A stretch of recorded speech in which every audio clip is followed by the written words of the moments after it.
Bienvenue dans ce nouvel épisode du podcast Vérité. Je suis Ambeline Becker, fondatrice de Nous et de ce podcast. Depuis plus de 10 ans, j'accompagne les entrepreneurs et les chefs d'entreprise à s'élever et élever leur entreprise au service de plus grands.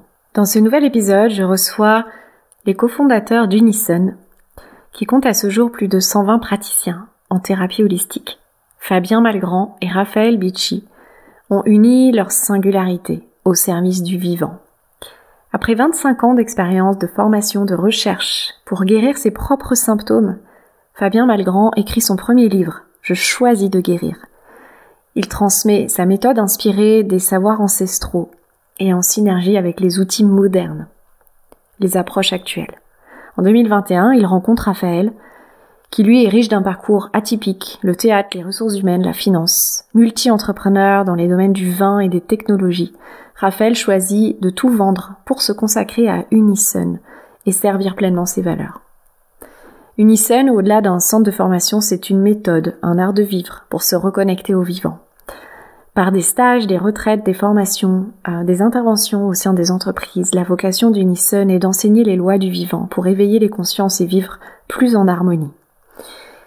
Dans cette conversation, Fabien et Raphaël nous racontent comment ils mettent leur propre entreprise au service du vivant, autant dans sa mission, dans son organisation et sa gestion.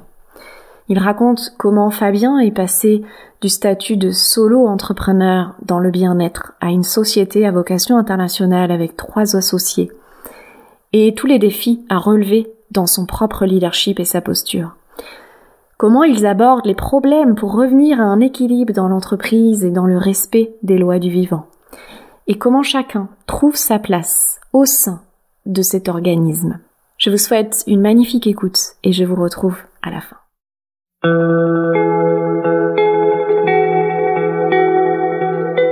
Bienvenue, chers amis, dans le podcast Vérité. Merci Fabien et Raphaël d'avoir accepté mon invitation. Bonjour Ambeline, merci à toi. Bonjour Ambeline. Est-ce que vous aimeriez déjà nous décrire où est-ce que vous vous situez, chacun, pour qu'on puisse vous imaginer dans votre environnement? Je pense que vous n'êtes pas au même endroit géographiquement. Effectivement. Je commence. Alors, je suis au Portugal, à côté de Lisbonne, près de la plage, dans mon appartement, mon bureau, où j'ai l'habitude d'enregistrer mes vidéos et de préparer les cours et le cœur de mon activité, dont on parlera justement. Et pour ma part, Raphaël, donc je me trouve en haut de ma tour d'ivoire, à Villefranche-sur-Saône, à côté de ma petite terrasse en ville. Et c'est ici que je travaille la plupart du temps, effectivement. Alors, ce que j'aimerais, donc dans l'introduction, j'ai déjà parler un petit peu de vous et surtout d'Unison, mais ce que j'aimerais pour que les auditeurs vous connaissent mieux, c'est peut-être que vous nous partagiez chacun un petit peu les grandes lignes de votre parcours qui font que vous êtes devenu qui vous êtes aujourd'hui. Moi c'est Fabien, mon chemin est un chemin autour de la conscience, la recherche de guérison, parce que j'avais des problèmes de santé enfant et adolescent. On me promettait des médicaments à vie et des symptômes à vie. Et donc très rapidement, adolescent, j'ai commencé à me dire, si je vais pas prendre les choses comme ça, je vais essayer de trouver des solutions. Et donc j'ai commencé très tôt à me former en hypnose, ensuite toutes les thérapies brèves, donc sophrologie, analyse transactionnelle, gestalt thérapie, tout ce qui pouvait graviter autour de tout ça. Puis les médecines traditionnelles qui avaient une autre vision donc de la santé, afin de pouvoir guérir, ce qui est arrivé au fil du temps. Donc je me suis formé professionnellement, tout plein de thérapies comme ça. J'ai fini par guérir. J'ai donc le donc n'est peut-être c'est pas vraiment ça, c'est plutôt on a commencé à me demander de former parce que les élèves des autres formations que je suivais commençaient à se dire c'est intéressant que Fabien puisse nous donner une vision un peu globale de la santé, de comment il voit les choses, etc. Et voilà, j'ai commencé à aider des gens dans leur chemin de santé, de guérison. Puis je me suis rendu compte que ça concernait tous les systèmes, la santé.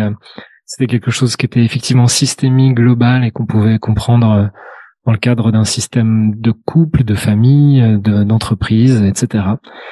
Et donc j'ai créé une méthode qui s'appelait donc pas Unison au début. Raphaël expliquera peut-être justement jusqu'où il est arrivé pour me rencontrer et qu'on fasse Unison. Mais j'ai créé une méthode voilà de santé globale, d'accompagnement global, de coaching global sur qui fonctionne avec les lois du vivant dans tous les systèmes. Voilà. Donc ça, allez, une première introduction du parcours à toi, Raphaël. Et juste Fabien, t'as eu d'autres métiers ou... Ah oui. J'ai en fait un de mes développements personnels, c'était la musique.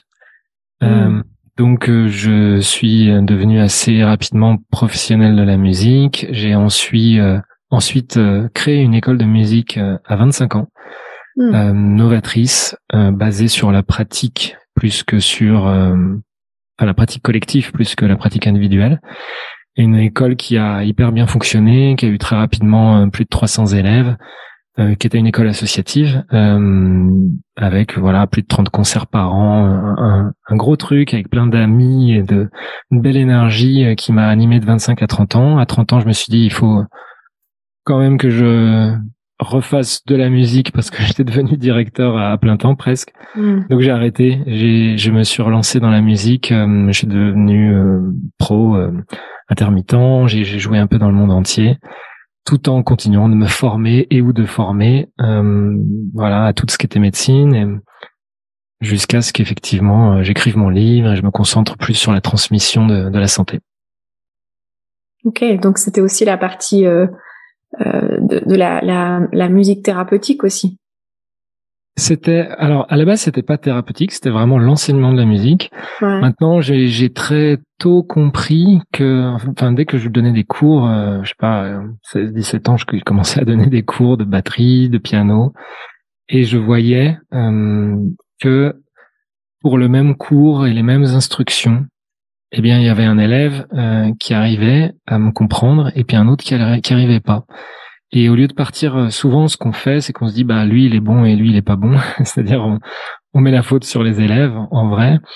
Moi, j'étais déjà dans ce truc de, peut-être que la faute, c'est ma communication. Peut-être que je suis pas assez clair, ou peut-être que lui, il a des croyances limitantes et qu'il faudrait pouvoir les transformer. Comme j'étais déjà à fond à 15 ans, 16 ans, dans la PNL et l'hypnose, j'ai vite vu qu'il y avait des limitations chez les élèves et que ceux qui étaient bons, c'est pas qu'ils étaient bons, c'est qu'ils avaient moins de limitations que les autres. Et donc, ça a donné de l'élan justement pour me former un peu plus professionnellement à ça et devenir plus pédagogue, c'est-à-dire que la partie intuitive que j'avais au début. Ok. Pour la petite histoire, ma fille est élève de cette école, ma fille qui a 9 ans aujourd'hui. Elle est élève de cette école, donc 10-15 ans après. Donc j'ai créé ce système pédagogique, voilà, à l'envers de ce qui se passait. Et d'ailleurs, ensuite, on m'a demandé de former les directeurs un petit peu de France et de Navarre pour apporter justement ça, parce qu'il y avait un énorme engouement. Merci Fabien. Et toi, Raphaël? Alors, moi, on va dire que il l'a pas exprimé, Fabien, mais c'était un élève modèle. J'étais l'inverse. J'étais plutôt considéré comme un cancre. Non pas que je n'avais pas de facilité, mais plutôt que je ne comprenais pas le sens de l'école et elle ne satisfaisait pas ma curiosité. De fait, ce qu'il vient de partager par rapport à la musique, c'est un petit peu le sens que j'aurais aimé trouver dans l'école, qu'on nous donne un sens, une approche plus collective, moins individuelle, et qui m'aurait permis de mieux m'épanouir. Toujours est-il qu'à l'issue de ce parcours compliqué où je n'arrivais pas à trouver ce que je souhaitais faire, je me suis laissé guider par différentes envies. La première a été le théâtre, où j'ai pu effectivement trouver un lien humain sur scène, se comprendre les rôles, les personnages. Et je trouvais que ça avait un lien avec quelque chose de vivant, de vibrant. Et ça m'a beaucoup animé jusqu'à ce que, à l'issue de mes études de théâtrales et quelques scènes, je me retrouve un peu perdu dans l'univers, on va dire, du show business à Paris, qui était pour moi une sorte de jungle. Et j'avais l'impression de me perdre. J'ai donc cherché à retrouver une forme de structure, de cadre, pour ne justement pas me perdre. Et c'est là que j'ai fait un virage à 360, puisque je suis allé me retrouver dans des études en ressources humaines. Il y avait le lien à l'humain.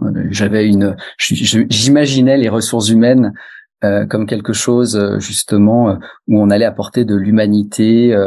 J'avais le rêve de créer des pièces de théâtre au travers des problématiques des entreprises. Et j'ai vite déchanté parce que les ressources humaines, comme on en rigole très souvent quand on est dans les RH, les ressources inhumaines, puisque on est au service on va dire, d'une forme de machine qui est là, non pas pour broyer ou quoi que ce soit, mais qui est là pour faire du profit. C'est le sens premier de beaucoup d'entreprises. Et donc, l'humain est un moyen. Et donc, le service RH est là avant tout pour faire appliquer la loi, le code du travail, et au service de l'employeur. Donc, j'ai quand même beaucoup appris parce que il y a quand même des liens, il y a quand même des entreprises qui justement essayent de mettre quelque chose d'autre, d'insuffler, ne serait-ce que pour la motivation de l'humanité, du lien. Et ça m'a beaucoup apporté cette expérience.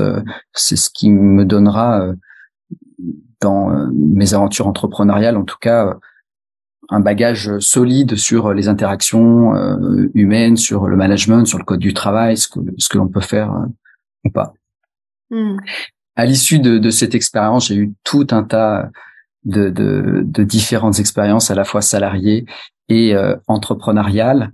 On va dire que je me suis plus retrouvé dans le fait d'être mon propre patron, et j'ai pu naviguer dans différentes créations d'entreprises autour du vin. J'ai créé moi aussi une école de théâtre et c'est marrant dans les ressemblances avec Fabien sur nos parcours.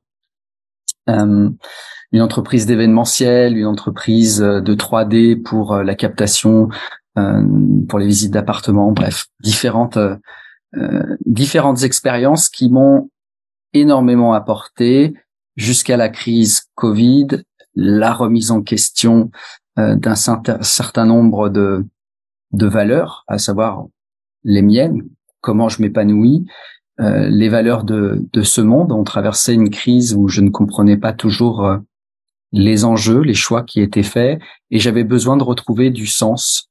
Et à l'issue des confinements, j'ai rencontré Fabien sur la terrasse d'une amie en commune.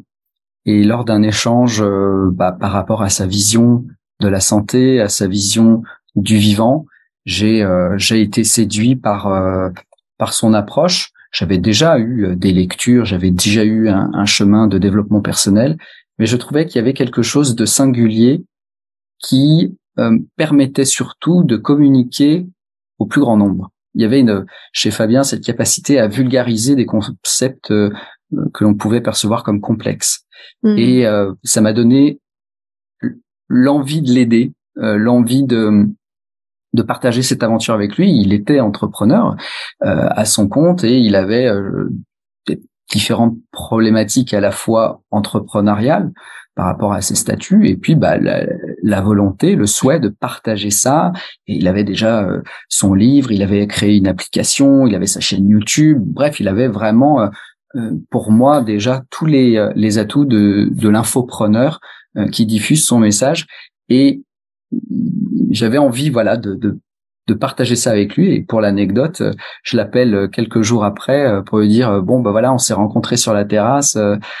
J'aimerais bien aller plus loin. Il savait pas quoi répondre au bout du fil. Oui, d'accord. Bah et là il m'a proposé de le rejoindre à un stage. Les stages qu'il organise autour de l'amour de soi, l'amour de l'autre.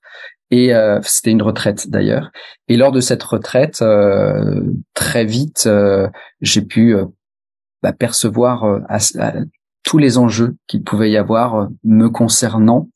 Il y avait beaucoup d'émotions dans ce stage parce que au travers du processus qu'il avait créé, de sa méthode, on appelle le Tao de la métamorphose, le tapis de la métamorphose, on passe par un processus équivalent à celui des saisons, printemps, été, automne, hiver, et on traverse ces saisons.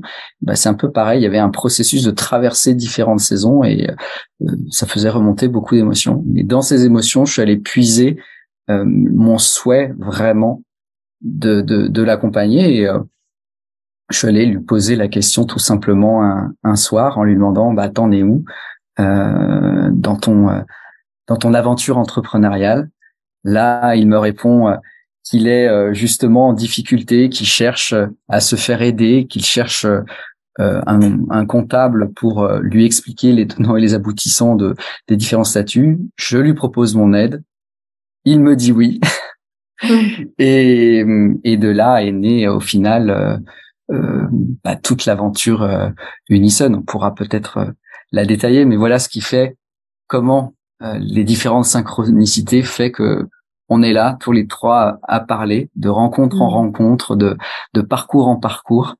Et aujourd'hui, il est vrai, tu le disais en intro, on vit une aventure humaine incroyable avec Fabien, parce qu'on n'est pas que tous les deux. Il y a des personnes autour de nous, des hommes, des femmes, des étudiants, un collectif, une communauté. Et c'est vrai que c'est extrêmement enrichissant. Magnifique, merci. Merci Raphaël. Merci Fabien, merci Ambline. Il va y avoir encore beaucoup d'amour dans cet épisode, c'est pas possible ce podcast, un peu d'amour. Pourquoi se gêner Comment? Pourquoi se gêner hein? On va pas non, se gêner avec l'amour. Certainement pas. Il y en a déjà tellement qui se gênent, on va pas se gêner ici. C'est ça. Donc pour introduire aussi un petit peu Unison, moi j'aimerais beaucoup savoir comment est né. Alors je sais que c'est pas Unison n'est pas le premier nom, mais je trouve que c'est toujours intéressant de connaître aussi l'évolution d'une entreprise dans son expansion aussi énergétique. Et donc je suppose que Fabien est la personne source de l'entreprise. Oui, c'est ça. Et Fabien, est-ce que tu aimerais nous dire comment est née cette entreprise, comment elle a germé en fait? Ça va, je vais faire le lien avec ce qu'il vient de dire. En fait, j'ai commencé peut-être 2 ans avant Unison, j'ai écrit un livre concernant la vision que j'avais acquise sur la santé. Je considérais que la santé qui nous était proposée n'était pas spécialement définie d'ailleurs, il fallait juste résoudre les problèmes, mais on se concentrait pas forcément sur la santé. Et moi, dans mon chemin, dans mon parcours, j'ai tellement évolué par rapport à ma vision de la santé que pour moi c'est une philosophie qui limite m'avait permis de guérir plutôt que des techniques et des pratiques. Donc je m'étais dit je vais écrire là-dessus. Et en écrivant là-dessus, je me suis dit il faut en même temps que je prépare les pratiques et les techniques. Et en fait, j'ai créé une formation professionnelle en même temps pour les gens qui voudraient aller plus loin, parce que je savais que j'avais déjà de la demande et j'avais déjà enseigné, mais on peut pas tout mettre dans un livre. Forcément, le livre n'est que la partie émergée de l'iceberg sur n'importe quel sujet que ce soit. Il y a toute une part de connaissances approfondies et physique et vécu, etc., à avoir une expérience, quoi. Et donc j'ai commencé quand j'ai écrit le livre, il y a plein de gens qui m'ont demandé, qui voulaient être formés, donc j'ai créé cette formation professionnelle et je l'ai appelée à la base tilt, parce que tout le monde me disait mais ça fait tilt à chaque fois que je disais quelque chose, et qu'effectivement j'aime bien ce côté pédagogique d'expliquer les choses d'une manière très simple, et comme j'entendais tout le temps ce mot tilt, je lui ai trouvé une signification, et je l'ai nommé Tao Integrative Life Therapy. Donc c'était pour le côté taoïsme qui m'avait inspiré cette vision globale des choses. Et donc je l'ai enseigné, et puis il y a eu effectivement le Covid, donc là j'ai commencé à passer la formation en ligne, et c'est là que effectivement je me retrouvais avec des questions administratives. Il fallait d'un seul coup déclarer la TVA, faire ceci, faire cela. Et là, j'avais plus le temps ni de gérer mes élèves, de faire les cours, de faire les trucs en ligne, et de gérer mon administratif. Je crois beaucoup en fait qu'on crée notre réalité, et à un moment donné, je me suis dit, je cherche une personne qui va s'occuper de tout, c'est-à-dire parce que là, moi, je peux pas m'occuper de tout l'administratif, de l'école, etc. Donc je le marque sur mon agenda, et je dis que lundi je vais faire ça après mon retour de retraite, de cette fameuse retraite sur l'amour et à soi et pour les autres, comme l'a très bien dit Raphaël. Et il était présent, mais moi je savais pas encore ses intentions à lui. Et je pense qu'elle germait aussi en même temps. Et effectivement, on se retrouve à la fin du stage, et il me dit comment ça se passe dans ton entreprise, dans ton business, etc. Je lui dis ça se passe bien, mais justement là je suis un peu paumé. Il faut absolument que je trouve de l'aide pour savoir ce qu'il faut faire et comment, et mon statut, etc. J'ai pas le temps de tout gérer. Et donc il me propose effectivement, il me dit exactement comme ça, si tu veux Fabien, je m'occupe de tout. Et moi ça m'a fait marrer, parce que je venais de le noter quelques jours avant sur mon cahier, donc je suis allé lui chercher mon cahier. Et je lui ai dit, Raphaël, je te connais pas, mais tu vois, j'ai noté, il y a 2 jours, regarde mon cahier, j'ai noté, je cherche quelqu'un qui s'occupe de tout lundi. On est dimanche soir, écoute, ça va. Je pense que si tu veux, d'accord. Et donc très très rapidement naît l'idée de pas juste s'occuper de m'aider, mais de faire une entreprise, en fait. Dans le cadre de cette discussion là, directement le dimanche soir, on dit non, mais on monte une entreprise, et je t'aide parce que tu as besoin de développer ça. Et puis il y voyait du potentiel, pas seulement pour ce que je faisais, mais vu que c'est une sorte d'art de vivre qui peut se propager dans tous les milieux, que ce soit celui de la santé, mais de l'éducation, dans les entreprises, etc. Parce que elle peut contribuer sur tous ces plans-là. Bien, il y voyait plein d'opportunités et l'envie de m'aider. Donc, on s'est dit on va créer une entreprise. Donc c'est là que c'était assez marrant, parce que j'ai dit à tout le monde que j'allais créer une entreprise avec quelqu'un que je connaissais pas. C'était le dimanche soir, j'ai dit oui. C'est un peu le mariage à Las Vegas, quoi, en gros, sur un coup de tête. Mais voilà, Raphaël est devenu depuis mon meilleur ami, au sens on s'est très vite très bien entendu, avec nos complémentarités. C'est-à-dire que lui, effectivement, il a une vision entrepreneuriale, que moi j'avais une vision pédagogique, on va dire. J'avais une vision de mission, une vision de projet, mais pas d'entreprise. Et lui, il m'a apporté ça. Donc c'est là qu'on a voulu, puisque tu parlais du nom, je finis avec ça, mais créer une marque, repenser ce que j'avais créé jusqu'à maintenant et le développer d'une manière plus professionnelle encore. Et qu'on a voulu la nommer donc Unison, ce qui veut dire à l'unisson avec le vivant, à l'unisson avec les différentes parties de soi, en fait, alignées à l'unisson avec le vivant, l'unité, etc. Et Unison pour le côté rayonner sur le monde et contribuer au monde. Voilà. Merci. Et Raphaël, t'as envie d'ajouter quelque chose? Non, j'allais témoigner que c'était bien résumé, et que si on a porté à un moment donné le regard sur de créer une marque, c'est que il y avait aussi le souhait de porter ce message, comme il vient de le dire, plus loin que les frontières francophones, et que pour l'anecdote, tilt en américain, c'est quand un flipper se met en défaut et qu'on trouvait pas que ça faisait bien de nommer notre méthode. C'est un peu péjoratif, quoi. Quand tu fais tilt, c'est que c'est un peu game over, quoi. Donc ça a été déclencheur pour Fabien de dire bon, ok, on se pose et on va changer de nom, et ça nous a permis de réfléchir et d'apprendre ce que c'est que la stratégie de marque et de voilà, la propriété intellectuelle, tout ça. Et ça a été un long processus de brainstorming avant d'arriver à ce terme-là, parce que créer une marque aujourd'hui, c'est compliqué avec c'est déjà pris, le site internet, il y a déjà une entreprise ou il y a déjà quelque chose, donc ça a été un processus long. Ouais. Ça me permet de rebondir peut-être justement sur on n'a pas tout à fait terminé la création de l'entreprise, parce que tu parles du côté international. Et effectivement, en fait, Raphaël, quand on a commencé à créer cette entreprise, m'a dit ce serait bien qu'on soit 3, sans doute parce que il voulait plus des entreprises où il était tout seul ou 2. Et il m'a dit est-ce que tu penses à quelqu'un? Et on a réfléchi un petit peu. Et puis quelques jours avant, j'avais une ancienne élève justement de mon école de musique qui vivait à New York et qui était revenue en France. On avait bu un verre et elle m'avait dit oh là là, j'ai lu ton livre, ta méthode, ça a l'air génial, ça cartonnerait aux États-Unis. Un jour, j'aimerais t'aider à développer cette méthode aux États-Unis, etc. Et donc dans la synchronicité comme ça, je me suis dit peut-être que c'est elle la troisième personne dans ce cas.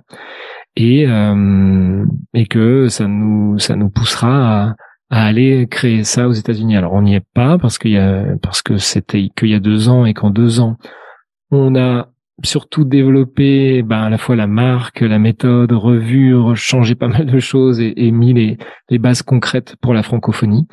Mais ça sera un des projets effectivement ensuite assez rapidement de faire en anglais, parce qu'on a beaucoup de demandes pour ça. Voilà, c'était la parenthèse pour finir un peu la création de l'entreprise. Ouais, donc on voit vraiment que on part d'une entreprise plutôt en personal branding. Ouais. Et puis on voit que toi aussi t'as ta posture qui évolue, où au début t'es un petit peu tout dans l'entreprise. C'est ça. Et là aujourd'hui il y a on va dire un dirigeant ou un directeur général, je sais pas comment vous vous appelez en termes de casquette. Comment vous répartissez en fait en termes de titres, tu vois? Ça c'est intéressant. Ça nous fait rentrer tout de suite dans le vif du sujet du management chez Unison. parce que on a lutté un petit peu là ces derniers temps pour essayer de trouver des termes et essayer de définir un organigramme pour savoir comment on fonctionnait, mais jusqu'à maintenant, et on va continuer comme ça, en réalité, ce qui nous intéresse, c'est de fonctionner avec la philosophie que j'ai créée, que je transmets, et donc avec les forces du vivant et les différentes énergies. Et donc c'est plutôt, il y a une sorte voilà, il faudrait rentrer dans le détail pour expliquer, mais c'est plutôt chacun a une énergie, porte en lui une forme d'énergie qu'il met à contribution pour l'entreprise, et c'est comme ça qu'on s'organise. Donc c'est d'une manière plutôt circulaire, même si effectivement, on va dire que la mission, le choix des projets, etc. vient essentiellement de moi, ou en tout cas c'est moi qui va derrière conclure et décider. Raphaël, lui, va être complètement autonome sur la partie administrative, création de la boîte ou des boîtes. D'ailleurs là, on n'est pas allé plus loin là-dessus. Et de tout le système qui entoure, et puis des relations aussi, et des contacts, et des subventions, et des que sais-je. Enfin, il a une énergie qui est entrepreneuriale. Moi, j'ai une énergie qui est plus de mission et de pédagogie, comme j'ai dit avant. Et ça, c'est des forces de vie. Hein. C'est-à-dire que moi, j'ai plus l'énergie de la graine. Et lui, il a plus l'énergie du bourgeon. Voilà. C'est-à-dire que je porte le message, je sais ce que je suis, mais c'est lui qui a envie de sortir de cette graine et de le pousser, de le faire grandir, d'aller chercher des ressources pour faire développer, etc. Et alors, qui récolte? Eh ben, si je peux compléter ce que dit Fabien, parce que ça peut être intéressant quand même de présenter à tes auditeurs la façon dont on fonctionne. Je te parlais tout à l'heure des saisons et les forces de vie telles qu'on les présente, issues de la médecine traditionnelle chinoise, elles portent des mouvements. C'est-à-dire que dans la traduction qui a été faite en Occident, en médecine traditionnelle chinoise, très souvent, on voit parler d'éléments, l'élément feu, l'élément bois, l'élément terre. Sauf que la symbolique qui était derrière dans l'idéologie chinoise, puisqu'ils ont une écriture de symboles, c'était de pouvoir symboliser le mouvement qu'il y a derrière. Et donc, dans le bois, par exemple, c'est quelque chose qui s'élève, qui va vers le ciel pour aller capter la lumière. Donc, il y a ce mouvement de verticalité ou avec les branches d'horizontalité. Et chaque mouvement symbolisé, feu, terre, métal, eau, vont être représentés donc par un symbole qui est censé représenter ce mouvement. Et donc derrière, Fabien, dans la compréhension qu'il a eue de ces traductions qui étaient erronées, il a pu voir différents, ce qu'on appelle archétypes, et c'est comme ça que l'on se nomme au sein de l'entreprise. Donc, au niveau de l'eau, qui est donc la graine, c'est le guide, et c'est lui qui porte effectivement la mission, ça vient de lui. Derrière la graine, il y a une notion, un mouvement de conquête, donc c'est le conquérant, c'est moi, c'est celui qui va effectivement aller chercher des ressources, qui va mettre en œuvre différentes stratégies pour aller chercher ce qui a été proposé lors de la mission.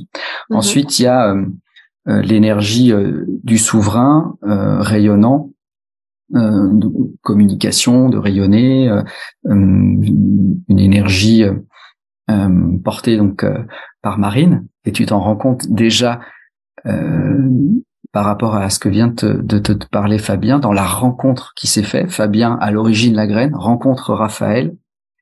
On fait intervenir Marine, et ensuite il y a une autre saison qui arrive, qui est symbolisée dans la médecine traditionnelle chinoise par la terre. C'est ce qu'on appelle les intersaisons, et c'est ma compagne Laetitia qui symbolise le parent, cette énergie de faire le lien, cette énergie d'être concret, de récolte aussi.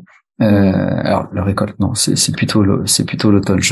Je fais des raccourcis, mais cette énergie d'aller dans l'opérationnel. Puis on a une autre personne qui symbolise l'énergie, le mouvement, métal, la structure, la densification. Donc au sein d'Unison, on se parle comme le conquérant, le souverain, le parent, le gardien, et ça fonctionne bien. C'est de beaux échanges parce que ils sont centrés par rapport à ce que vient de te partager Fabien, nos forces. C'est-à-dire que je suis pleinement dans mon rôle quand je suis dans un mouvement conquérant, quand je vais aller chercher une ressource par rapport à la mission. Et donc je m'épanouis sereinement quand je suis dans cette dynamique-là. Et je vois bien que quand je vais dans une force contraire, eh bien, ça coince et ce n'est pas fluide. C'est chouette, merci de partager ça. Et là, c'est vrai qu'on est parti pour présenter l'entreprise, mais donc merci Raph d'avoir rappelé les fondements, parce que aujourd'hui, c'est vraiment la manière avec laquelle on manage, on monte nos projets, on crée nos pages de vente, on se synchronise aux saisons. C'est-à-dire, cette philosophie, en fait, elle nous anime du début à la fin de notre business. Donc, peut-être qu'on aura l'occasion de développer plus ici. Et effectivement, c'est basé sur les forces de vie. Les forces de vie, elles sont dans un sens qui ne changent jamais.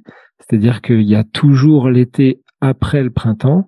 Et c'est pas l'été puis le printemps. C'est-à-dire qu'il n'y a pas le fruit puis le bourgeon. Hein. Et, c'est toujours dans un sens. Et en fait, on fait attention à ces sens-là. On fait attention donc quand on monte un projet, au sens en question, aux forces des uns et des autres, à quel moment c'est donc plus judicieux qu'un autre.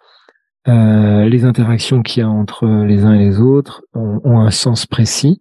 Alors on en est qu'au début, hein, ça fait que 2 ans. En plus c'est une nouvelle entreprise, on sait qu'on a bien d'autres choses à gérer dans les 2 premières années d'une entreprise que juste l'aspect management. Mais en vrai là justement on en est plein dedans, on va dire depuis 6 mois. C'est quelque chose qu'on commence à vraiment mettre en marche, à théoriser aussi pour pouvoir montrer ça à d'autres entrepreneurs. Voilà, parce que ça fait, Raphaël en parlait au début, les ressources inhumaines. Mais en fait là, ça fait le lien justement sur comment être une entreprise qui a de la vitalité, comment favoriser la vitalité des personnes qui y travaillent, qui s'y trouvent, comment favoriser la vitalité de l'entreprise. Et donc parce que c'est pareil, est-ce que l'entreprise n'est qu'une entreprise conquérante mais qui sait pas se structurer, se stabiliser, etc. Ou est-ce que c'est une entreprise qui est très conquérante mais qui n'a pas le why, qui n'a pas le pourquoi justement de l'énergie au guide derrière pour maintenir le cap, etc., etc. On voit bien que selon les entreprises très perfectionnistes, très métal automne, donc le gardien, très structurés, mais qui vont pas savoir forcément prendre beaucoup de risques ou changer en cours de route ou s'adapter à la demande, etc. Et qui donc leur force c'est le côté perfectionnisme et la structure, mais c'est aussi leur défaut quand à un moment donné le marché change et qu'il faut faire preuve de souplesse, etc. Et en fait on arrive à montrer ces forces de vie, à s'en servir et donc à se manager comme ça entre nous. Oui, c'est intéressant. Et donc en fait, il y aurait 4 énergies, c'est ça? 5 énergies. Ouais. On peut les résumer peut-être. Ouais, le bois conquérant, donc c'est l'énergie du printemps avec ce mouvement ascendant et vectoriel d'un bourgeon et d'une branche, d'accord? Ouais. Après, on a l'énergie du feu souverain, donc ça c'est l'énergie de l'été et c'est le mouvement plutôt rayonnant et convergent d'une fleur et d'un fruit, d'accord? Après, on a un mouvement d'équilibre qui est plus nourrissant, qui est l'été indien, d'accord? C'est pour ça qu'on a parlé d'intersaison tout à l'heure. L'été indien, c'est un moment où il fait ni trop chaud, ni trop froid, ni trop humide, ni trop sec. Donc il y a une saison là assez particulière de liant. Et puis ensuite il y a l'automne, donc la terre c'était l'été indien, c'était terre par an. Là c'est le métal gardien, c'est l'énergie de l'automne. Donc là l'énergie elle descend et elle se sépare. Il y a quelque chose de densifiant et de séparant. Donc il y a vraiment un côté discipline, persévérance, structure, contrôle qualitatif, etc. Savoir se séparer aussi. Oui, c'est ça. J'allais dire, il y a aussi une période de dépouillement. Voilà, le dépouillement, les choix aussi, des choses on avait commencé ça n'a pas bien marché. Par exemple, au printemps, cette branche-là, elle est partie dans tous les sens. Allez, on la coupe. Ouais. C'est une énergie qui est parfois difficile en entreprise ou même dans les ressources humaines, savoir se séparer de quelque chose aussi qui fonctionne pas ou de quelqu'un qui fonctionne pas dans le système. Donc ça c'est plutôt le métal gardien et ensuite l'eau guide qui est la graine en fait. C'est-à-dire c'est comme à l'automne la sève elle redescend dans les racines, elle va se reconnecter à son ADN pour savoir avant le printemps. Ah oui, je vais refaire. Si je suis un chêne par exemple, je vais refaire un chêne au printemps. Mais d'abord je me connecte à la graine. Mais voilà, l'idée c'est de se reconnecter à la graine et retrouver l'énergie avant de remonter sur le printemps. Et donc ça, c'est le why, c'est le pourquoi, c'est la méthode, etc. Donc avec ces 5 énergies-là, il s'avère que, effectivement, comme l'a dit Raphaël tout à l'heure, ça s'est fait comme ça. C'est-à-dire que sans faire exprès, on a fait dans le sens du vivant. C'est-à-dire, c'est parti de moi la graine et ainsi de suite, dans le sens du vivant, dans le sens de ces saisons-là. Mais vous êtes... Ah oui, non, c'est que vous avez cité 4 personnes et effectivement, Raphaël a dit il y a aussi des personnes qui sont sur le côté métal. Ouais, en fait, il y a Margot qui est une employée qu'on a qu'on a embauché pour comme aide administrative et qui s'est révélé plus métal que tout le monde. Ouais. Et avec le temps, on s'est dit, mais en fait, c'est notre métal, quoi. Elle peut prendre cette place-là. Donc voilà, en fait. Et après, on voit que il y a les gens qui sont chargés de mission, qui ont des compétences particulières et qui vont pouvoir se référer à ces énergies-là en question. Et bon, pour l'instant, on est une petite entreprise, mais on imagine qu'en grandissant, ça peut se structurer en gardant le même modèle. Ouais. Et en fait, chacun tient une énergie. Exactement. Voilà, chacun en est fier, en fait. Ouais, Pardon, mais c'est vrai qu'il y a chacun est oui, par exemple, quand on l'a dit à Margot, donc qui est une employée, qu'on lui a expliqué ça, qu'on lui a dit ce sera toi responsable de ça, son premier truc c'était de dire mais j'adore, c'est ce que j'aime faire moi. Bah oui, on sait bien. Et donc c'est pour ça, tu vois, et ça lui donne vraiment la légitimité de dire moi je suis là pour faire le métal gardien et donc j'ai le droit de m'exprimer auprès de Fabien, auprès de Raphaël, auprès de l'équipe, en étant le gardien, pour le coup, de cette énergie de gardien.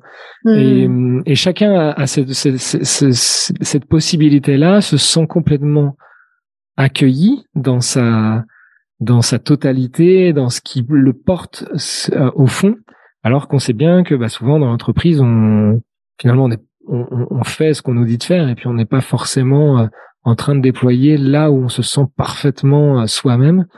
Ouais. Voilà, au contraire de ça, finalement, c'est de trouver quelle est ta force fondamentale et comment tu vas pouvoir l'exprimer dans l'équipe. C'est pour ça que ça fait quelque chose de plus circulaire. C'est-à-dire même si effectivement il y a les fondateurs, etc., et qu'il y a un organigramme, on va dire administratif, d'un point de vue management, l'organigramme il est plutôt circulaire. D'ailleurs, c'est ce qu'on a fait. On en a fait 2. Je rajouterais aussi, pardon, excuse-moi. Je rajouterais aussi que par rapport à la méthode que l'on diffuse, qui est une approche dite systémique, c'est-à-dire qu'on prend à chaque fois en considération l'individu dans son système, on a bien pu voir que l'entreprise en tant que telle était un système et que donc les individus qui la composent sont gardiens du système et pas des individus.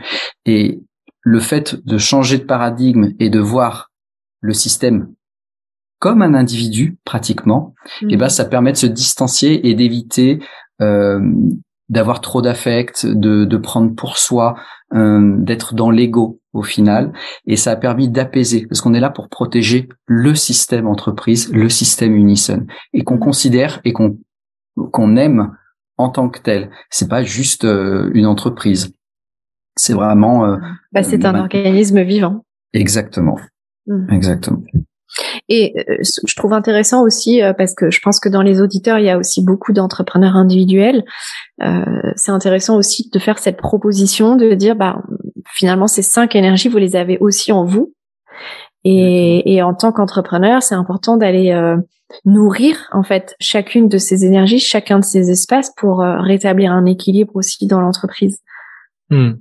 C'est exactement après le sens nous de ce qu'on défend, c'est se reconnecter au vivant, c'est permettre de se rendre compte que on a des qualités, on a des forces, on est peut-être plutôt du côté d'une saison que d'une autre. Néanmoins, justement, l'équilibre, c'est l'année, c'est le cycle des saisons dans leur entièreté. Et que d'ailleurs, on voit bien qu'on est en train de détruire tout ça parce qu'on est dans un monde qui se déconnecte du vivant et des lois du vivant et qui les respecte pas et qui essaye de faire les choses dans des sens différents, c'est-à-dire d'avoir le fruit puis le bourgeon au lieu du bourgeon puis le fruit. On voit bien qu'on tire un petit peu sur de tous les côtés en ne respectant plus ces forces-là. Et précisément, tout le but de la santé, c'est de là dont je suis venu en fait, c'est que j'ai peut-être des forces mais ces forces ce sont souvent des excès et à côté de ça j'ai des déficits. Et j'ai recréé la santé en recréant l'équilibre. Donc précisément, c'est ça qu'on cherche à faire, c'est de montrer aux gens qu'on peut rétablir un équilibre sur n'importe quel système, qu'il soit familial, relationnel ou professionnel, une entreprise. Et ça veut dire quoi l'équilibre? Ça veut dire aussi qu'il y a une grande loi dans le vivant qui s'appelle en biologie l'homéostasie, qui s'appelle en psychologie la réactance, qui s'appelle la poussée d'Archimède en physique. C'est que en fait il y a toujours une force contraire, d'accord? À quoi qu'on fasse, il y a une force contraire pour rétablir l'équilibre. Dans la vie, ça a été décrit depuis 2500 ans par le symbole du Taiji, qui est le yin-yang, on connaît très bien, et qu'il y a tout le temps un équilibre. Et ça veut dire que si on crée un déséquilibre, eh bien, ça crée une symptomatique qui cherche à remettre l'équilibre. Moi, c'est ce que j'ai compris dans mon corps.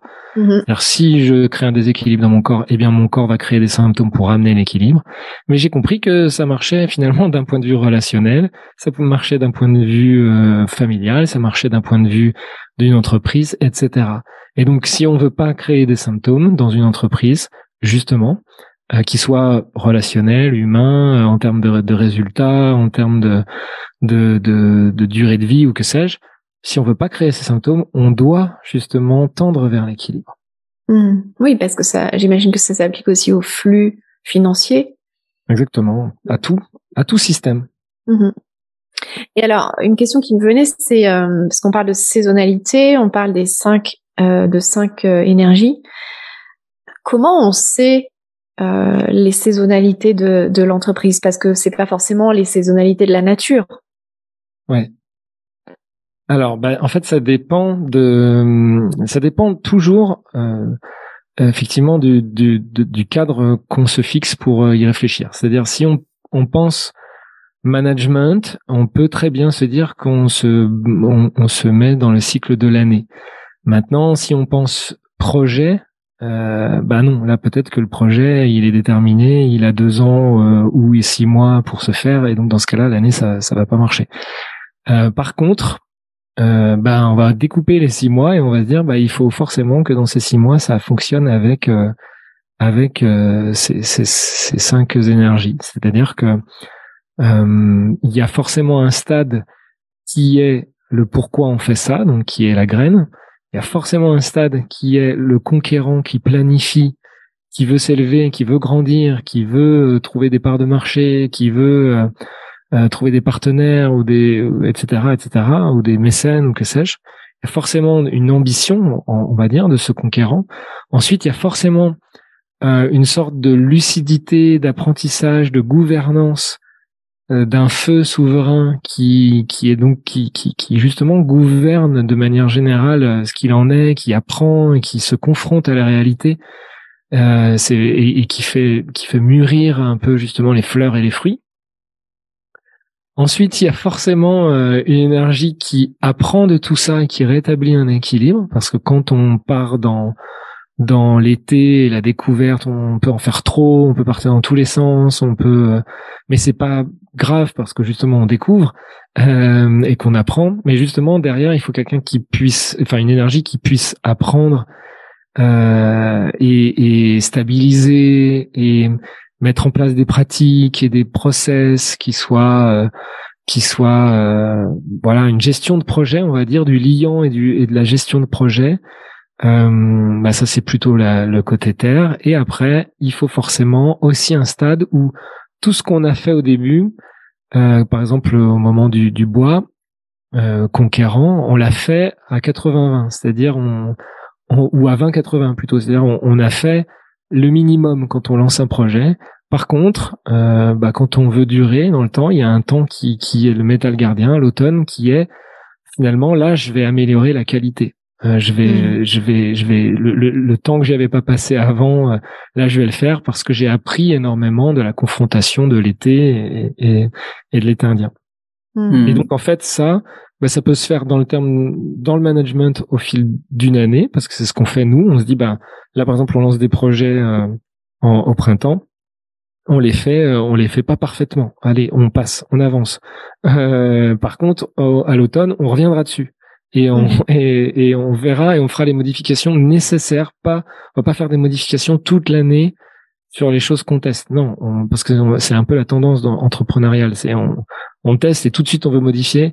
Non, là on va tester, on se confronte, on voit, on apprend et on fera les modifications qualitatives plus tard en automne. Donc ça, on s'en sert nous dans notre management, mais voilà, pour conclure et résumer, si c'est un projet, que le projet il dure 3 mois, ben on va faire pareil, mais dans les 3 mois, quoi.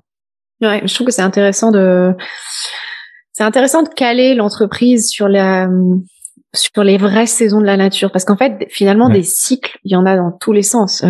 Puis en tant que femme, j'ai aussi un cycle à moi. Il y a les cycles astrologiques, il y a les cycles de la lune, il y a les cycles de la nature, les cycles des projets, des multiples projets. Il y a les cycles, je sais pas, de notre famille, de notre couple. Enfin. Et donc finalement c'est pas si simple de tu vois, de concilier tous ces cycles en même temps. Ouais. Ce qui est intéressant là dans la vision du vivant telle qu'elle est exprimée par ces sages qui ont eu le temps d'observer, c'est que c'est comme une fractale, c'est-à-dire que même si l'hiver porte principalement l'énergie de l'eau, du ressourcement, au sein même de cette période, il y a tous les autres mouvements qui sont présents. Donc, on ne les oublie pas. Ce qui veut dire que dans le cadre d'une entreprise, comme vient d'en parler Fabien, on peut mettre en œuvre l'ensemble des mouvements tout le temps, mais il est évident qu'il va y avoir, comme il l'a témoigné, des périodes plus propices à cette énergie-là. Et en fait, c'est comme remettre le rituel au centre de l'entreprise, ritualiser son quotidien, ritualiser les saisons, les équinoxes, ritualiser pour pouvoir redonner du sens et savoir où on en est. Parce que sinon, on est tout le temps à fond, on est tout le temps à 100%, parce qu'il n'y a plus de ressourcement, on est tout le temps en été flamboyant. Le fait de repenser avec ce prisme, ça permet de se dire, j'ai le droit de redescendre d'un point de vue de production, de la réflexion, d'être plutôt dans un moment là, sur cette période-là de réflexion. Oui, puis je trouve que en fait, j'aime bien allier les deux, parce que ça simplifie aussi les choses, et pour notre corps physique aussi, qui lui est relié aux saisons de la nature. Bien sûr. Il y a comme quelque chose qui redevient plus simple. Et alors, j'aimerais aussi qu'on parle un peu de votre relation à tous les deux, même si la troisième personne n'est pas avec nous aujourd'hui, mais avant ça, je vous avais demandé de préparer aussi l'intention que vous aviez pour notre conversation, avec quoi vous aimeriez que les auditeurs repartent de notre conversation. Ouais. Bah écoute, tu vois, on vient de l'évoquer un petit peu. Ouais. En fait, la mission de l'entreprise, on va dire que même ma mission de base est née de mon expérience avec ma santé. C'est que en me reconnectant au vivant, j'ai fini par guérir, rétablir un équilibre et guérir de tout ce que j'avais, de tous les symptômes qu'on m'avait promis pourtant à vie, et de me passer de toute la médication qu'on m'avait aussi promise à vie. Et donc cette mission que je me suis fixée, et que donc on s'est fixé avec Unison, c'est d'aider un maximum de gens dans le monde à se reconnecter au vivant. On a cette conscience qu'on se déconnecte du vivant, que nos philosophies, nos manières de vivre, de penser, d'être, de consommer, etc., se sont déconnectées du vivant et créent du malaise, du mal-être à tous les niveaux, et des problèmes de santé de tous les niveaux, que ce soit de santé économique, de santé politique, de santé environnementale, etc. Et donc, de fait, c'est notre intention première, quoi qu'on fasse avec notre entreprise, et c'est pour ça que pour l'instant, on enseigne au grand public pour que eux, pour eux-mêmes, ils puissent se resynchroniser au vivant. On enseigne à des thérapeutes, à des professionnels, à des coachs, à des managers, etc., pour aider les gens à se resynchroniser au vivant. Et donc, la thématique du jour, nous, l'intention forcément du podcast, c'est d'éveiller à ça, d'éveiller à cette resynchronisation au vivant, de montrer que dans une entreprise, tout est facilité si on va vers l'équilibre et la santé. Tout va se passer pour le mieux, et on aura moins besoin de lutter, moins besoin de se fatiguer, il y aura pas de burn-out, pas de gens qu'on doit reformer en urgence parce que il y en a 2 qui ont donné leur démission le même jour, etc., etc., etc. en fait, dès qu'on se resynchronise au vivant, tout fonctionne mieux. Voilà. Donc c'est vraiment l'intention, ce qu'on aimerait faire passer comme message dans ces échanges-là aujourd'hui. Et alors, ce serait quoi vos conseils pour ça? Parce que ça demande aussi différentes étapes d'éveil de conscience pour en arriver là et pour le tenir aussi, parce que il y a bien des choses qui nous détournent, qu'on peut aussi tout à fait voir comme cet équilibre, cette recherche d'équilibre dont tu parlais tout à l'heure. Qu'est-ce que vous aimeriez nous transmettre par rapport à ça? Comment reconnecter au vivant et comment s'y tenir en fait? Si je peux partager, je dirais, pour compléter ce qu'a dit Fabien et répondre à ta question, que au sein d'Unison, on n'est pas exempt de vivre des situations compliquées. On n'est pas en appliquant cette philosophie. On ne vit pas dans le monde des bisounours. C'est juste que la façon de voir ce qui nous arrive est complètement modifiée. Au lieu de le voir comme des situations, la banque nous a refusé le prêt ou on n'a pas de trésor, on le voit comme un message vis-à-vis, c'est un symptôme, un manque de trésor ou un manque de clients ou c'est un symptôme qui nous parle de notre façon de voir le système, le vivant. Et donc, avec ce recul-là, on ne subit pas, on va pouvoir mettre en œuvre un certain nombre d'actions, de processus, sans l'émotion, sans l'affect, et d'être beaucoup plus dans une forme de réactivité saine, plutôt qu'une réactivité où vite, il faut qu'on fasse quelque chose. Donc, tout ça pour dire que cette vision, elle permet de prendre du recul par rapport à ce qui nous arrive et de gagner en sérénité. Il y a une forme d'acceptation aussi, j'imagine, de tout ce qui est là. C'est ça, tout est juste. Fabien l'a partagé, le fondement de ce qu'il a vécu, c'était et de sa philosophie maintenant, c'est je suis créateur.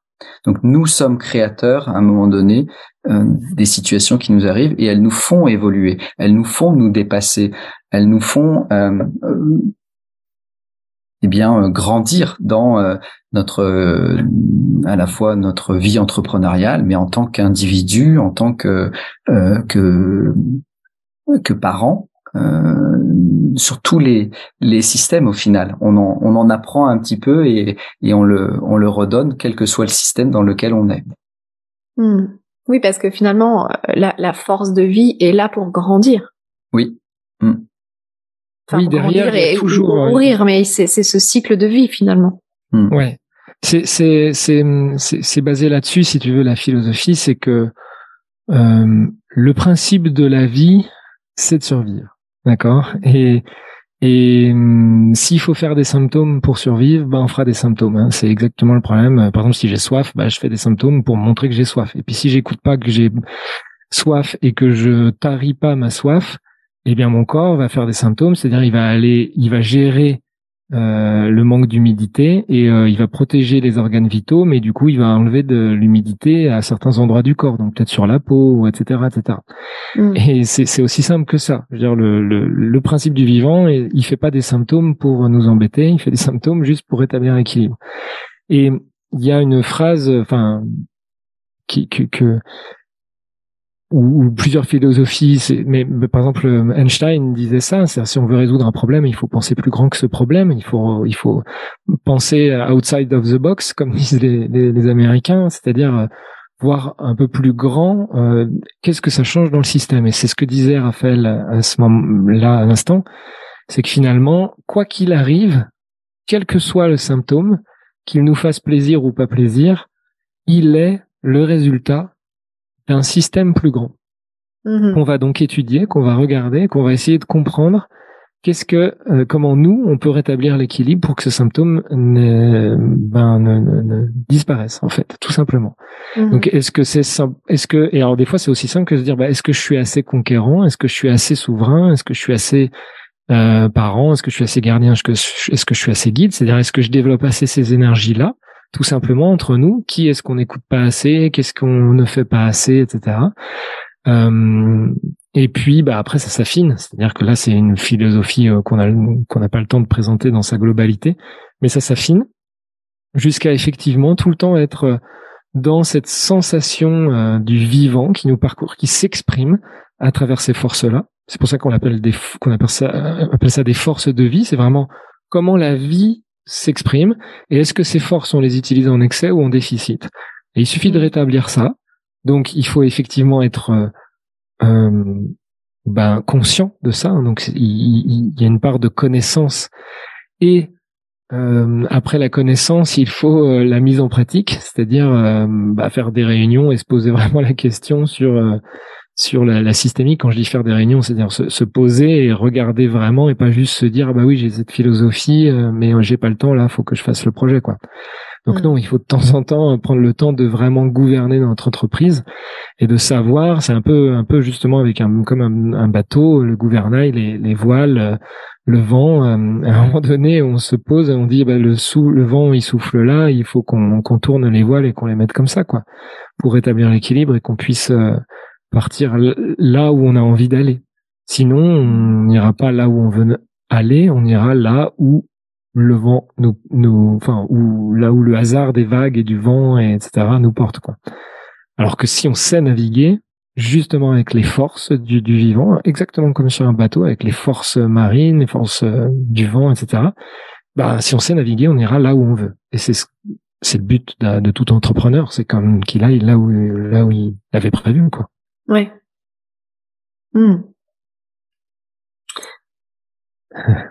Alors évidemment, là on est dans un espace-temps limité aujourd'hui. Ça mériterait un séminaire tout entier, tous ces sujets, voire même plus qu'un séminaire. Et j'invite nos auditeurs à aller vous découvrir plus en détail, à découvrir Unison et peut-être à rejoindre aussi vos événements, vos formations. Donc on a parlé d'Unison, on a parlé de votre intention, on a parlé de ces forces de vie, de ce vivant. On a parlé de cette notion de déséquilibre qui peut être aussi bien dans le système que en soi aussi. Tu voulais qu'on parle de notre relation à Fabien et moi. Ouais, voilà, et c'était la question qui nous a emmené à exposer un petit peu les fondements de notre philosophie. Et avant qu'on se présente dans notre façon d'être associés, j'aimerais compléter ce que tu viens de dire pour tes auditeurs et ce que l'on partage, c'est que dans la connaissance, dans le fait de savoir qui l'on est, c'est un des premiers fondements.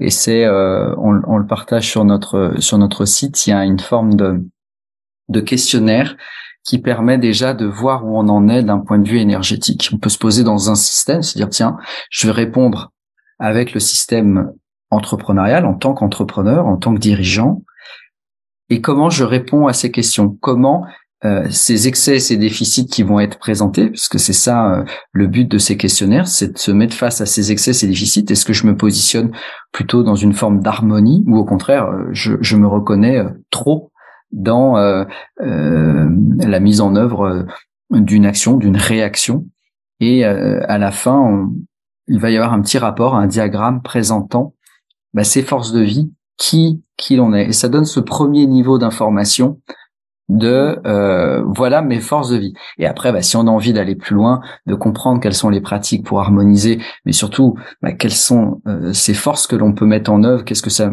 si je suis un entrepreneur conquérant, je vais toujours être en quête de ressources, mais peut-être que je vais manquer de méthode, de structure, et que ma compta, si j'ai pas quelqu'un qui est derrière, je peux vite confondre flux financier et flux de trésor, quoi.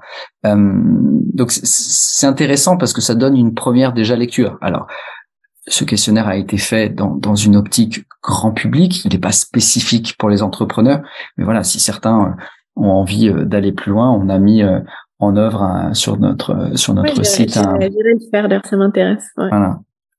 Et donc, Fabien et moi, c'est vrai que il le présentait à un moment donné. On est devenus de grands amis. On est devenus des fois on se moque de nous en nous disant qu'on dirait un petit couple.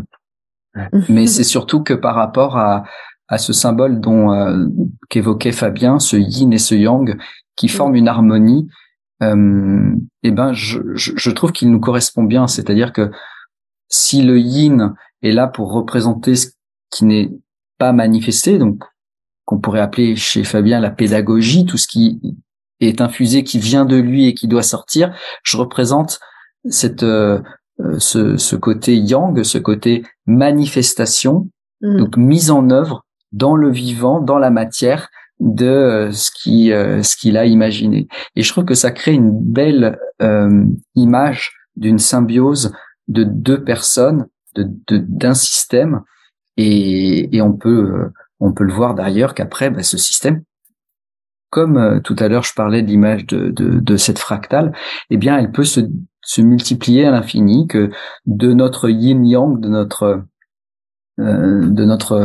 notre équilibre, va naître d'autres yin-yang où, par exemple, Laetitia, ma compagne, va plutôt mettre en œuvre effectivement ce que nous on a imaginé en termes de dirigeants. Et c'est comme si tout le système, de façon plus ou moins fluide, parce qu'il y a, comme on le disait, il y a toujours des ajustements à faire, mais de façon plus ou moins fluide, arrivait à trouver son chemin comme une rivière pour couler et faire en sorte que Unison s'épanouisse, parce qu'on est en phase, Fabien et moi, sur la direction à prendre. Je nous ai rarement vu nous dire on n'est pas d'accord, quoi. C'est au fond on a les mêmes valeurs et on a la même ambition, les mêmes envies, et on se retrouve à être en phase dans notre façon de gouverner l'entreprise, de manager, de penser l'avenir de cette structure. Très bien, tu voulais ajouter? Non, mais j'allais dire que j'avais rien à rajouter.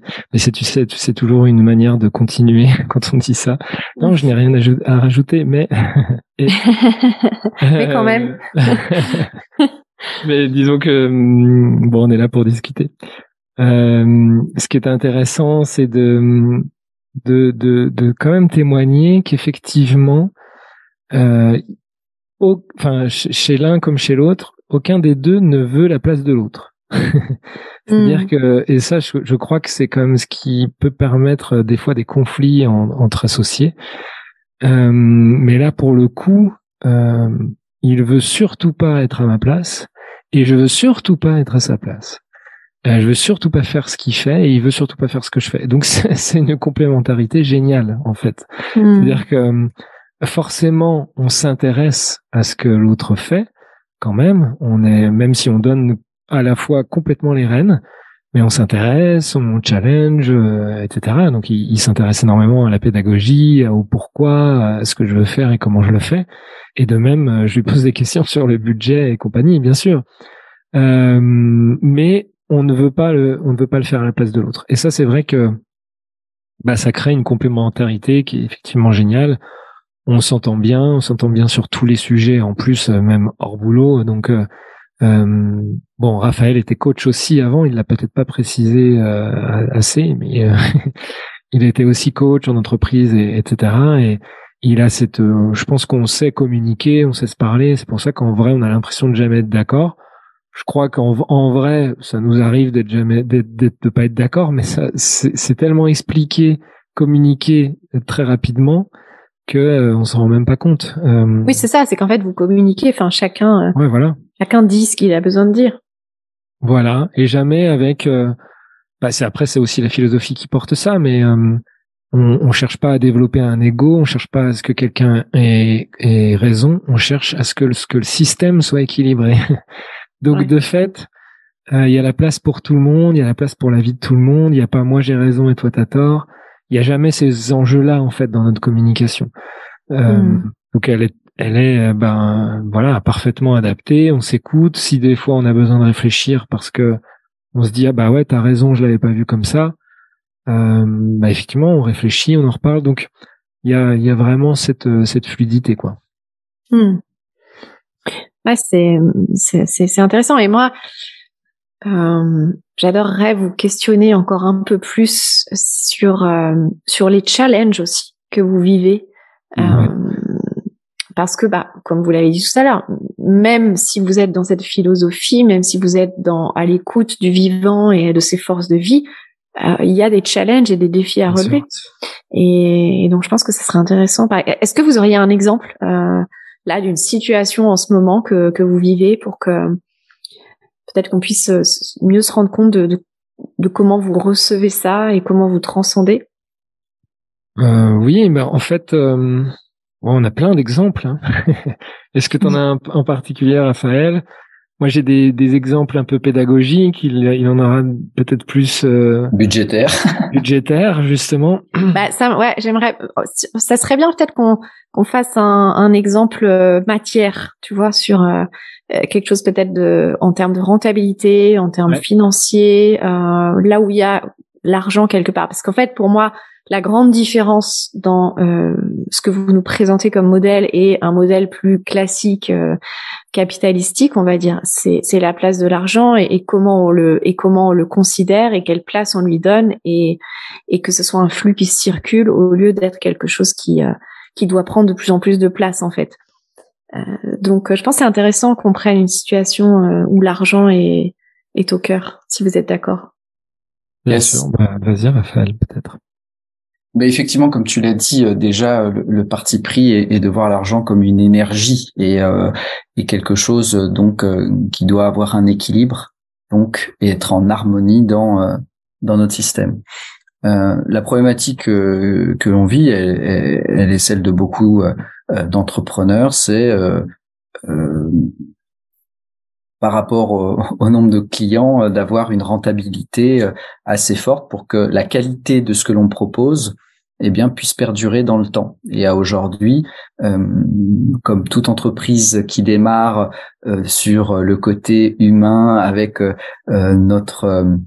nos valeurs, on a mis beaucoup de notre énergie au cœur de nos expériences clients. De fait, on donnait beaucoup de nous, sûrement aussi par rapport à tout le travail. Hein. Je reconnais que j'avais besoin de me sentir regardé par ce collectif que l'on était en train de créer et qu'ils se disent waouh, c'est vraiment génial cette expérience. Et donc on donnait des coachings, des réunions. On essayait d'insuffler cette énergie qui nous animait pour la donner. Mais à un moment donné, donner ce temps-là, on ne le mettait pas à profit pour le système. Et ça a créé un déséquilibre où, on est arrivé avec des produits qui étaient surdimensionnés par rapport au prix. C'est-à-dire qu'il y avait un prix qui était conséquent, qui permet de faire en sorte que le système s'en sorte, mais surtout ce que l'on ne compte pas le temps des fois on prend du temps dans la communauté à répondre aux messages de façon individuelle.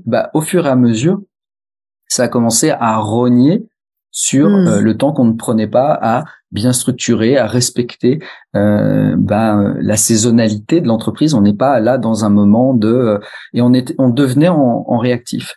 Et donc dans le cadre de notre restructuration, on est toujours en train de remettre l'ouvrage sur le métier à tisser, comme on dit, pour savoir si on est bien aligné. Et j'ai mis une petite alerte budgétaire en disant la rentabilité de nos produits aujourd'hui, elle est mise à mal par la façon, le choix, le parti pris que l'on a de beaucoup donner à nos clients. Et donc, j'ai pu l'exprimer à Fabien, on a réfléchi et effectivement, il a pris mon angle de vue en se disant, je comprends bien qu'il y a un moment donné, la qualité de l'expérience et le prix qu'on a en face, qu'on voulait accessible, parce que c'était ça au final, on pourrait le mettre beaucoup plus cher, mais ça nous couperait de tout un pan de la population qu'on a envie de voir dans nos événements, dans nos formations. Quand on parle, je sais pas, à des personnes en reconversion professionnelle qui quittent le milieu hospitalier, ce sont pas des personnes qui étaient cadres dirigeants dans le luxe. Ils n'ont pas les mêmes salaires et donc on veut pouvoir rendre accessible nos formations et pas la réserver à une élite. Et donc c'est poser la question à un moment donné donc de faire un choix et non pas de rogner sur la qualité, mais de présenter autrement notre approche, de mettre de la structure, d'être beaucoup plus métal dans notre approche pour pouvoir à un moment donné être juste vis-à-vis du système et pas vis-à-vis des individus qui la composent. Donc voilà un exemple concret sur une analyse à un moment donné de rentabilité d'un produit où on l'a sorti de l'affect humain pour pouvoir y remettre quelque chose de plus structurant qui parlera à tout le monde. C'est-à-dire que nous on l'appelle métal, un DAF appellera ça simplement une étude budgétaire de rentabilité de produit et donc son retour sur investissement. C'est juste pour montrer la corrélation que nous on peut faire dans notre vision de ces mouvements. Ouais, et c'est aussi colmater les fuites. Oui. De temps, d'énergie, d'argent. Et ça se fait aussi par cette vision-là, c'est de repositionner les personnes par rapport à leur énergie et qu'il n'y ait pas de dissipation. Parce que la nature ayant horreur du vide, pouf, ça se délite où chacun fait un petit peu dans son sens parce qu'il n'y avait pas assez de structure et de cadre. Donc, Ok, ouais. Merci pour cet exemple. Avec plaisir. Est-ce que moi, ce que je perçois en fait en vous écoutant, je suis connectée aussi à Unison et j'ai l'impression que vous n'avez pas fini d'être pionnier et que il y a comme une nouvelle proposition à faire aussi sur cette notion financière, sur peut-être un modèle économique innovant à trouver. Oui. Ouais, c'est sûr en fait, pour l'instant, on explore tout ça pour nous et on pose les bases. Tu sais, comme mes journées, c'est de créer des cours. Hein. Donc je crée des cours, mais bien sûr dès que j'ai une idée, je la mets de côté. Donc je suis en train de créer des cours pour le management, pour la politique, pour l'économie, mais c'est des petits bouts pour l'instant par-ci par-là. Dès qu'il y a des idées, dès que je perçois effectivement ce qui se passe sur des sujets qui sont pas mes sujets à la base de prédilection, qui étaient la santé, ça c'était mon sujet de prédilection, ou la pédagogie, vu que j'ai été prof pendant longtemps, mais maintenant, que je suis un entrepreneur, forcément, ça devient un sujet de prédilection. Oui, parce que c'est l'argent et la santé de l'entreprise aussi. C'est ça. Moi, je savais pas, je savais pas être un leader. Alors, j'avais déjà été directeur d'une école de musique, mais c'était associative et c'était quand même pas le même truc. Et j'avais plutôt justement l'habitude de travailler en association et en groupe de musique. En don de toi. Comment? En don de toi. Ouais, voilà, plutôt. C'est même pas là où je veux en venir parce que je crois qu'il y a toujours une part de don de soi dans le leader. Mais justement, le leader d'une entreprise, c'est différent. Il y a des engagements contractuels. Il y a entre avec les personnes qui travaillent, avec les élèves, avec donc les clients, etc. Et donc ça met face à d'autres choses et je connaissais pas cette posture de patron entre guillemets. Je connaissais pas cette posture de leader à tous ces niveaux, donc forcément je l'explore avec joie et en même temps en prenant des notes sur effectivement comment on peut utiliser cet art de vivre, cette philosophie au service de tout ça. Donc souvent on le fait avec 6 mois de retard parce que forcément on se dit les 6 mois qui sont passés là, franchement si on avait appliqué telle règle ça aurait été mieux. Qu'est-ce que vous en pensez? Ah bah ouais. Donc on essuie un peu les les pots cassés de la découverte, quoi. Mais c'est normal. Mais derrière, on structure, on comprend, et effectivement, c'est ce qu'on aime faire. Et quand tu parlais de pionnier, on aime découvrir et créer quelque chose d'autre, une autre manière, une autre solution. Tu sais, moi, c'est ce que j'ai compris très rapidement dans l'hypnose. En fait, à 15 ans, hein, je m'enregistrais des cassettes d'auto-hypnose, et j'ai très vite compris que un mot était une hypnose, une pensée est une hypnose. On est tous dans nos hypnoses, dans nos habitudes, dans nos transes, et que la société en est une de fait. On est tous la manière de voir l'argent, la manière de voir les patrons. On est tous dans des hypnoses, etc. Et donc, depuis longtemps, mon exploration de la santé et donc maintenant de l'entreprise, c'est justement d'essayer de sortir de ces hypnoses et de voir s'il n'y a pas d'autre manière de faire. Et donc, je l'ai fait avec la santé. Ça m'a permis de voir que c'était la même chose pour tous les systèmes, mais forcément, la même chose, ça veut dire les mêmes lois, mais après, il faut quand même les appliquer, et il n'y a rien de mieux que l'expérience qu'on est en train d'avoir ensemble. Oui, et puis là, je me rends tout à fait compte du changement que c'est aussi pour toi, Fabien, parce que il y a 3 ans, t'étais tout seul. Ouais, c'est ça. Donc en termes d'évolution de ta posture, de ton leadership, comme tu dis, aussi bien maintenir ce côté personne source ou gardien de la vision de l'entreprise, ou guide, comme vous l'appelez. Aujourd'hui, il y a cette notion aussi quand même de management. Il y a toujours ta posture d'enseignant, de créateur, et d'accueillir aussi le prochain niveau de la vision de l'entreprise, de son message, de son impact, de son pourquoi. Il y a aussi tout ça à intégrer en toi.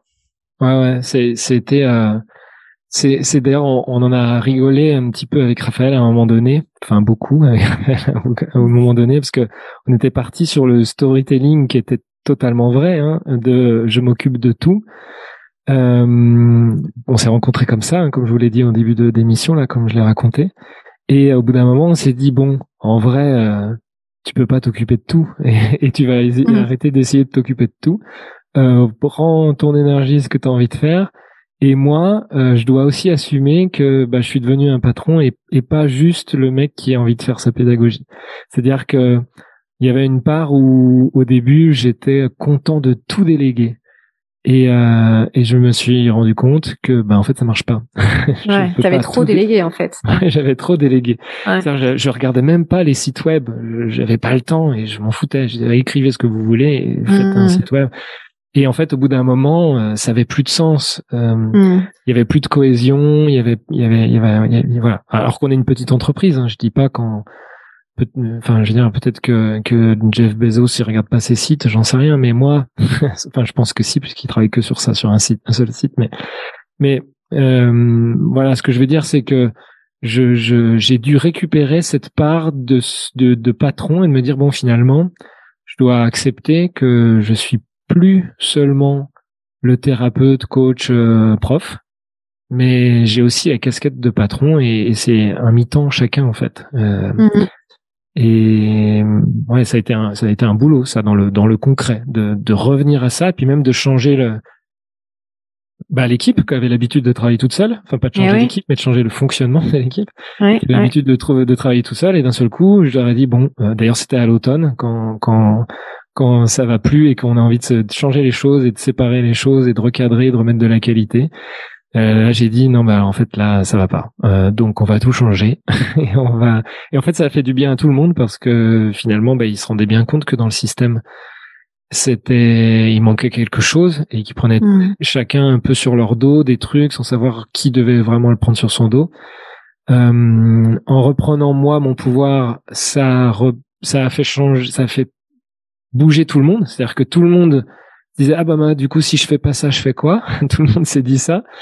Donc ça a pris un peu de temps pour que ça s'installe dans la systémique. C'est pas fini, je pense. De toute façon, on est tout le temps en découverte.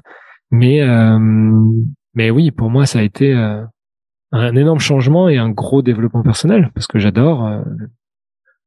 Une fois que je vois qu'il y a une part que je veux pas prendre, en fait, pour moi, c'est ça, hein, l'équilibre.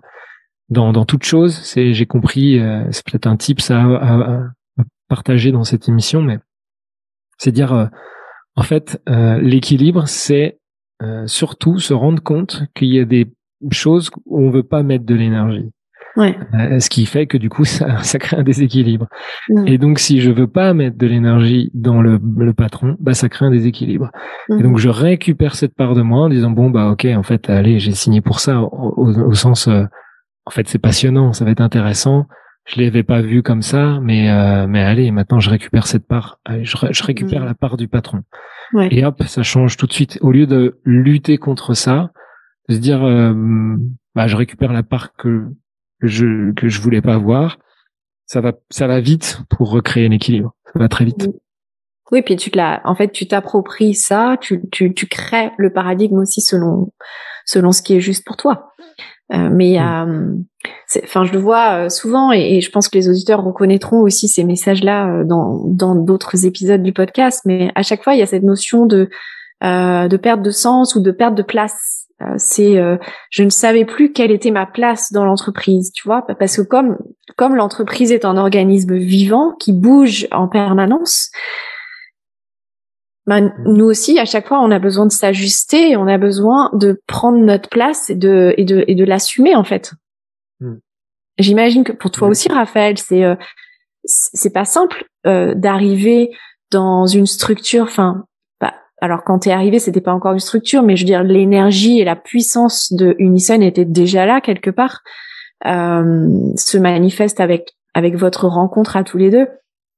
Mais c'est pas simple de trouver sa place. Ce qui n'a pas été simple, c'est quand j'ai pu lui exprimer que je ne pouvais pas m'occuper de tout et que j'en étais fatigué et que il fallait qu'on se pose. Et c'est là ce qui a été déclencheur. Il avait eu l'intention de me dire bon ça marche, on voit bien que ça marche pas. Moi j'étais à bout et effectivement ça n'a pas été évident de se dire bon alors attends, si je m'occupe plus de tout, qu'est-ce que je suis, quelle place en tant que dirigeant, parce que je reste un dirigeant associé, quelle est ma place en tant que dirigeant.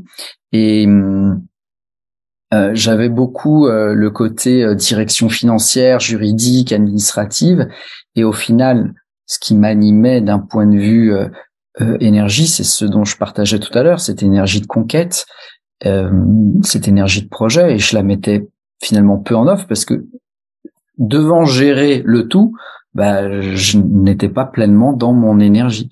Et à partir du moment où on a pu échanger avec Fabien, qu'il a pu reprendre sa place, moi j'ai pu prendre la mienne et créer l'harmonie pour aller chercher des projets. Et c'est à partir de là qu'on a reçu une subvention pour continuer à réfléchir sur nos propositions d'innovation et dont le questionnaire que tu pourras regarder sur notre site, il est sorti de cette subvention-là. Donc j'ai pu aller chercher tout ça parce que Fabien m'en a laissé l'opportunité. Mais oui, comme à chaque fois, comme chaque changement, il y a quelque chose de difficile parce qu'il y a un inconnu derrière.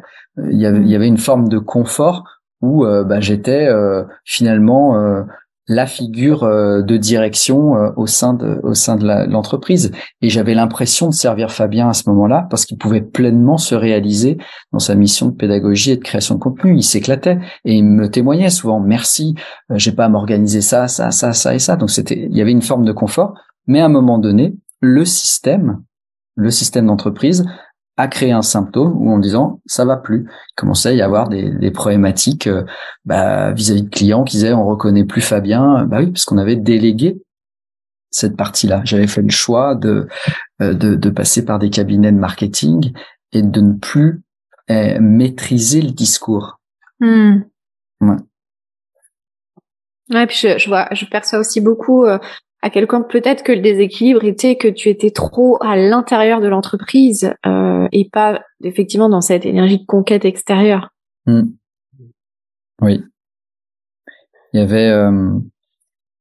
y avait beaucoup trop de regard sur le contrôle. Je prenais une énergie métal puisque c'est comme ça que je me suis présenté à Fabien. Je m'occupe de tout. C'est cette énergie de structure, et ce qui nous a permis d'avoir le centre de formation, l'académie certifiée Calliope, d'avoir une holding qui propose toute l'approche grand public, de structurer Unison pour que, d'un point de vue administratif, juridique et financier, c'est du papier à musique aujourd'hui. Tout fonctionne, mais j'étais porté par cette énergie-là, et à un moment donné, je me suis enfermé dedans et je n'ai pas pu me laisser exprimer, comme tu le dis, qui j'étais pleinement. C'était un rôle que j'avais endossé, une mission, un sacerdoce, et j'étais trop focalisé là-dessus. Et voilà, les symptômes ont permis de nous faire prendre ce recul, à Fabien de reprendre sa place, moi la mienne, et à l'équipe, comme il l'a témoigné.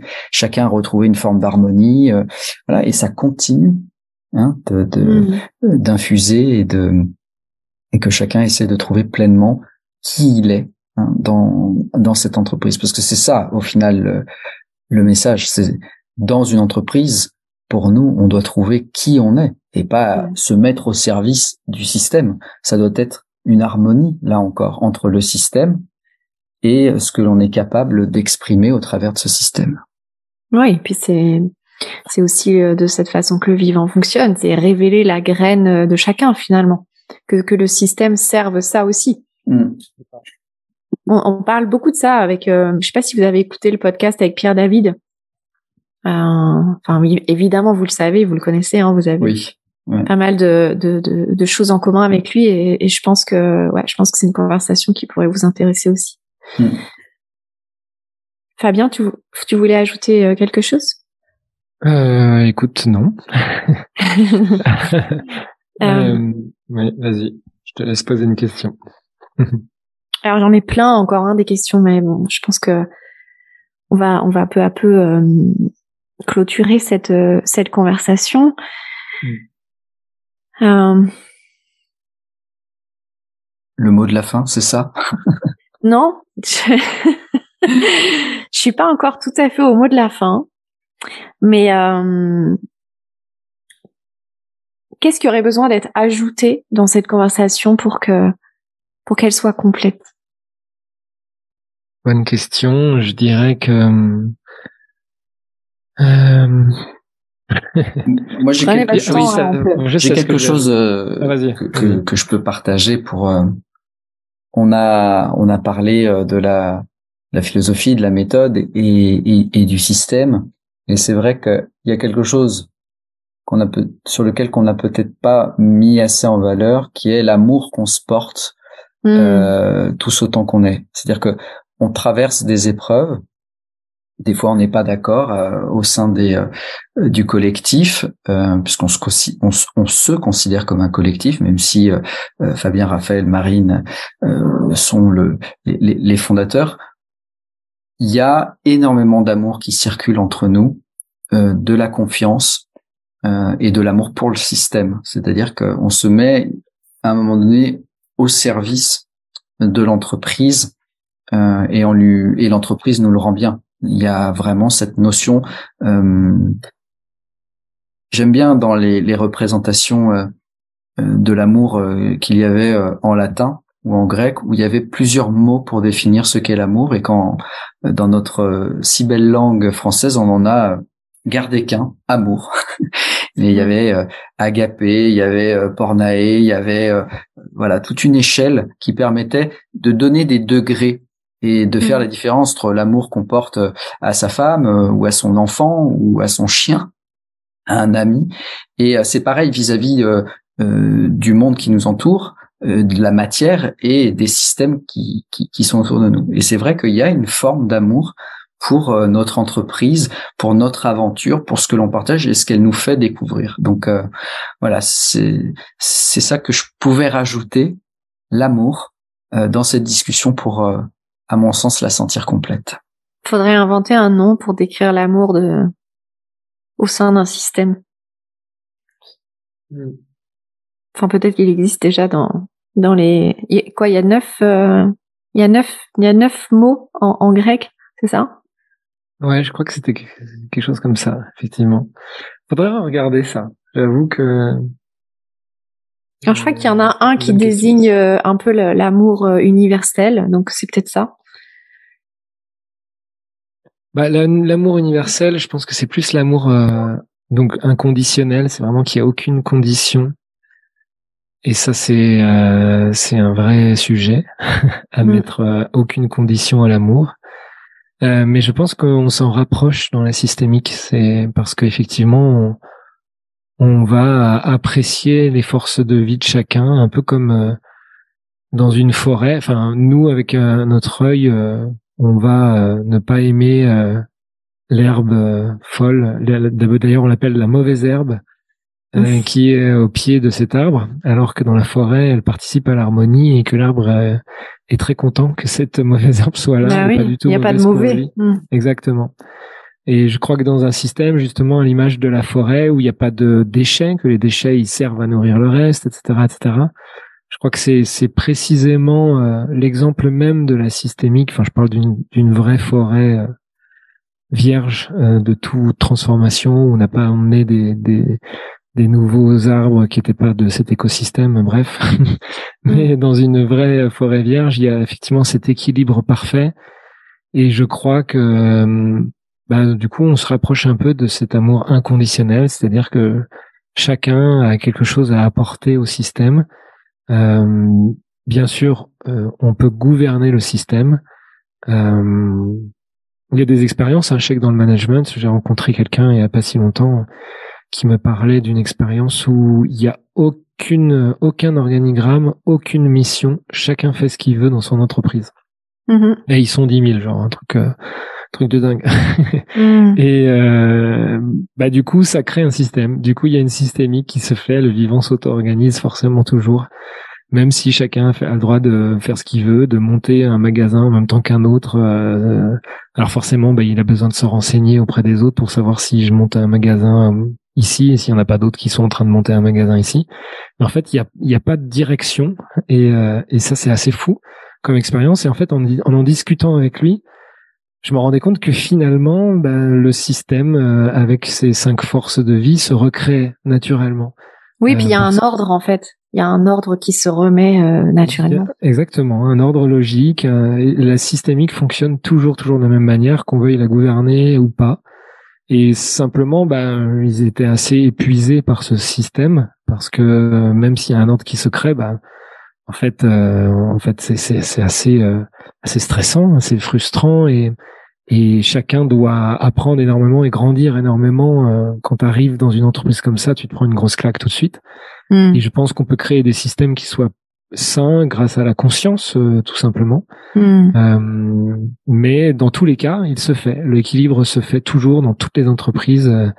Voilà, simplement essayons d'éviter les symptômes et parce que en tout cas de les rendre plus agréables. Oui, je pense qu'on peut pas les éviter. Il y en aura toujours des symptômes. Voilà, mais par la conscience, on peut faire qu'ils durent moins longtemps ou qu'ils soient plus agréables, ou etc. De rétablir de revenir à l'équilibre. Enfin, c'est un déséquilibre permanent et une recherche de nouvel équilibre permanent. Et je trouve que c'est aussi important de souligner, comme vous l'avez fait chacun, l'importance de gérer ce déséquilibre en soi avant tout, parce que l'entreprise s'élève parce que ses dirigeants s'élèvent. Ouais, c'est sûr. Moi, c'est vraiment, en fait, c'est pareil, ça fait partie de notre philosophie. C'est-à-dire que on est le créateur. Si je me considère comme le créateur et que de ma vie, forcément, tous les systèmes autour de moi ne sont que le reflet de ces parts de moi que je veux ne pas voir. Enfin, s'il y a des symptômes. Donc, c'est-à-dire, mon couple, c'est le reflet. C'est pas la faute de l'autre. Je suis pas dans la séparation parce qu'au contraire, si je l'ai choisi cette personne et si elle me renvoie ces choses-là, c'est parce que moi j'en avais besoin, etc., etc. Donc l'entreprise c'est pareil. Et quand à un moment donné, je voyais ces symptômes dans l'entreprise et je me suis dit bon, ce n'est que le reflet de moi. C'est pas la faute de chacun individuellement. On peut pas Là, c'est vraiment pour moi une erreur que de se dire bon alors c'est la faute de qui quoi. Là c'est l'entreprise elle court à sa perte en faisant ça en fait parce qu'elle va faire que renforcer ça tout le temps.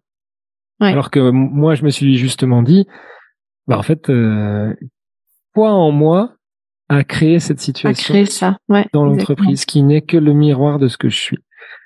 Et même si chacun peut se le dire individuellement, il n'empêche que moi, je dois me poser cette question à moi et pas mettre la faute sur les autres. Et de fait, c'est là que j'ai récupéré ma part de leader. Tiens, en fait, je me suis rendu compte que je voulais pas être un leader, je voulais juste faire mon boulot dans mon coin. Donc, en fait, tout le monde fait ça dans l'entreprise. Tout le monde fait son petit boulot dans son coin. Et voilà, parce que tout le monde était à l'image de moi, tout simplement. Donc, on change ça, on met des choses en place et ça change tout le système. Et je crois que c'est vraiment peut-être la morale de l'histoire. Oui, de l'émission. Exactement. C'est ça le mot de la fin. Voilà. Magnifique, c'est très riche vos partages. Merci beaucoup d'avoir transmis ce que vous avez transmis aujourd'hui.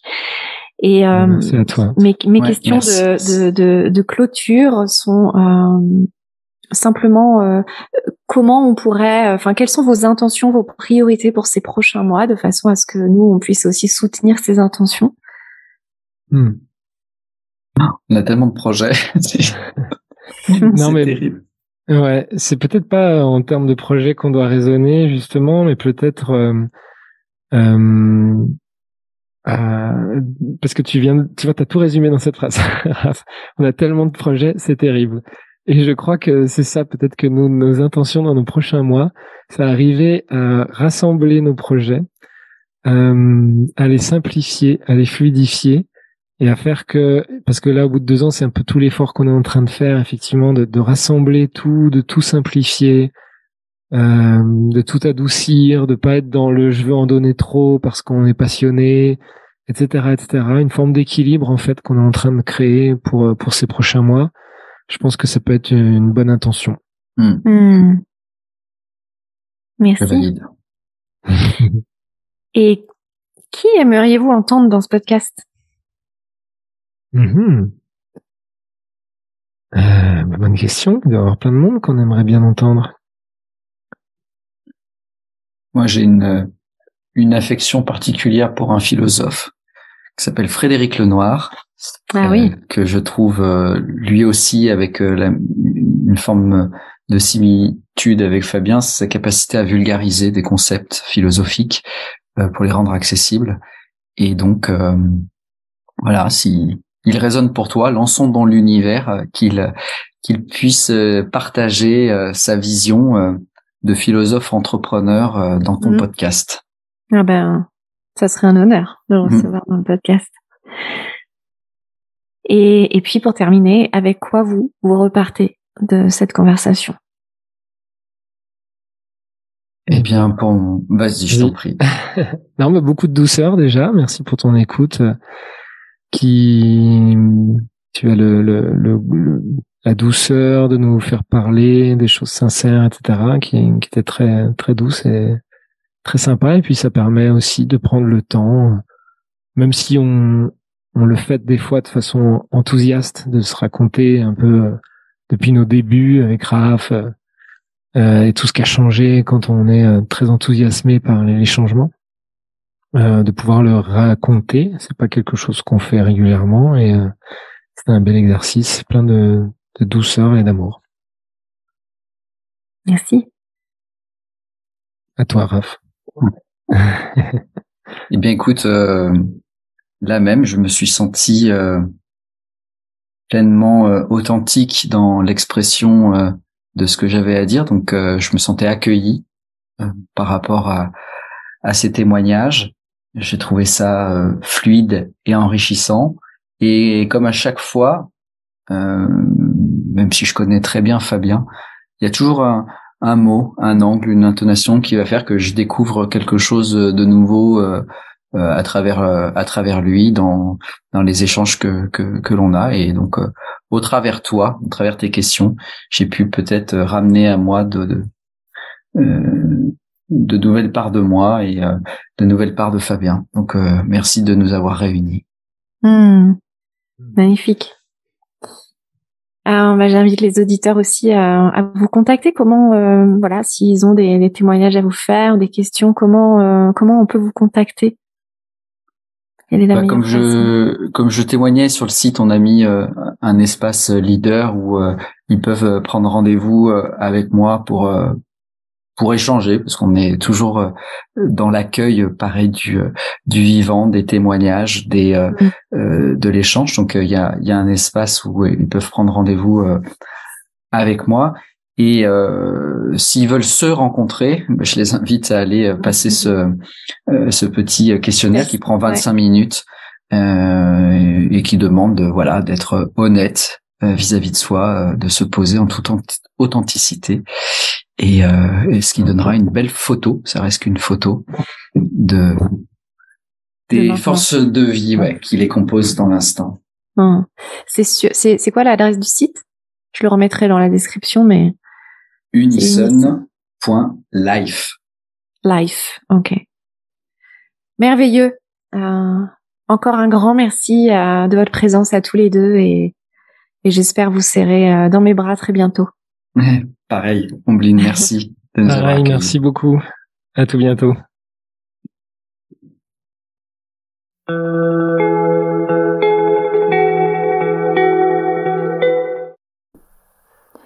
Merci d'avoir écouté jusqu'au bout cet épisode qui était un petit peu plus long que les précédents. Et j'espère que ça vous aura ouvert de nouvelles perceptions, de nouvelles possibilités, autant pour vous que pour votre entreprise. Pensez à partager à seulement 2 de vos contacts entrepreneurs, chefs d'entreprise, par WhatsApp, par vos réseaux sociaux. Et pour me contacter, c'est simplement à l'adresse ombeline@nous.ceo que vous ayez envie d'être invité sur le podcast, que vous ayez envie de me faire un retour sur cet épisode, que vous ayez des propositions d'invités à me faire. Et également, si vous ressentez l'appel d'un accompagnement ensemble pour vous élever votre entreprise, ce sera également avec beaucoup de plaisir de prendre rendez-vous ensemble. Je vous retrouve la semaine prochaine pour un prochain épisode.